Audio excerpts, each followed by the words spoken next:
প্রিয় মৎস্য খামারি ভাই বন্ধুগণ, আসসালামু আলাইকুম। তো আশা করি সকলেই ভালো আছেন। তো বরাবরের মতো আপনাদের মাঝে আবার একটি নতুন ভিডিও নিয়ে হাজির হলাম। তো আপনারা ভিডিওর স্ক্রিনে যে মাছগুলো লক্ষ্য করতে পারছেন, এগুলো হলো গিয়ে 3G রুই মাছের পোনা। তো এই 3G রুই মাছের পোনাগুলো আপনারা অল্প দিনে বাজার যাতায়াত করতে পারবেন এবং কি এই মাছ চাষ করে ভালো একটা মুনাফা আয় করা যায়। অনেক চাষি ভাইরা এই মাছ চাষ করে ব্যাপক টাকা আয় করতে পেরেছেন। এই মাছগুলো মাত্র 3 থেকে 3.5 মাসে বাজার যাতায়াত করা যায়। এক একটার 1 থেকে 1.5 কেজি ওজন হয়ে থাকে। তাই এই মাছ চাষ করে অল্প খরচে ভালো একটা মুনাফা আয় করা যায়। এই মাছ চাষ করার ক্ষেত্রে পুকুর তেমন প্রস্তুত করতে হয় না।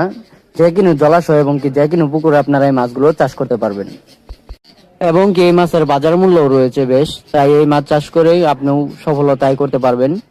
তো এই মাছ যারা চাষ করতে চান এবং কি চাষের প্রতি আগ্রহী আছেন, তারা আমাদের ভিডিওর স্ক্রিনে দেওয়া নাম্বারে আমাদের সাথে যোগাযোগ করতে পারেন। আমাদের কাছে দেশি বিদেশি নানান জাতি যে কোনো মাছের রেণু অপনা পাচ্ছেন, যেমন দেশি শিং, দেশি মাগুর, ভিয়েতনামি শোল, ভিয়েতনামি কই, আইর, বোয়াল, চিতল, তারাবাইন, গুলশা, পাবদা, ট্যাংরা এবং কি সাদা কাপ জাতীয় মাছের রেণু অপনা। এই মাছ চাষ করার ক্ষেত্রে আপনাদের যে কাজটা করতে হবে সেটা হলো গিয়ে পুকুর প্রস্তুতি। আপনারা যদি সঠিকভাবে সঠিক নিয়মে পুকুর প্রস্তুত করতে পারেন, তাহলে এই মাছ চাষ করে আপনারা ভালো একটা মুনাফা আয় করতে পারবেন। এই মাছ চাষ করার ক্ষেত্রে আপনারা পুকুর প্রস্তুতি কিভাবে নেবেন?